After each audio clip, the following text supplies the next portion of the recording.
ጨዋታው እንደተጠናቀቀ የካሜራውን ትኩረት የሳበ አንድ ድርጊት ይታያል። ያ የሜሲን መለያ ቁጥር ብቻ ሳይሆን ክህሎቱንም ጭምር ባደራ የተረከበ የሚመስለው በሜዳ ላይ ኳስ እግሩ ስር በደረሰች ቁጥር በአክብሮት የምትታዘዝለት ላሚን ያማል ብቻውን ሜዳ ላይ ቁጥጥ ብሎ ይታያል። የተፈጠረውን ነገር ለመቀበል የተቸገረ የሚመስለው ላሚን ያማል እሱ ባይናገርም ገጽታው በውጤቱ መበሳጨቱን ይናገራል። ባርሴሎና ከ25 ጨዋታዎችና ከ20 ዓመታት በኋላ በአትሌቲኮ ማድሪድ በሜዳውና በደጋፊው ፊት ተሸንፏል። ላሚን ያማል ድንቅ በነበረበት ጨዋታ የፓኡ ኩባርሲ ቀይ ካርድ፣ የጁሊያን አልቫሬዝ ሮኬት የሆነ ቅጣት ምትና የግዙፉ ሶርሎት ተጨማሪ ግብ ዲያጎ ሲሞኔን እንደ ልጅ አስቦርቋል።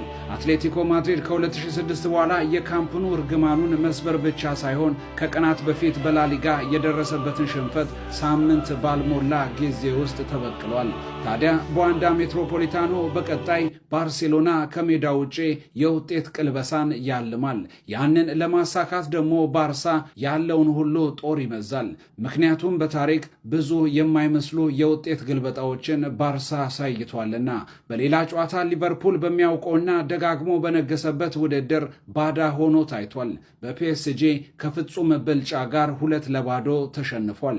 ሊቨርፑል ከ6 ዓመታት በኋላ አንድም ኢላማውን የጠበቀ ሙከራ በአውሮፓ ቻምፒየንስ ሊግ ጨዋታ ሳይሞክር በወጣበት ጨዋታ ዴዚሬ ዱዌና ክቪቻ ክቫራትስኬሊያ ግቦችን ያስቆጠሩ ተጫዋቾች ናቸው።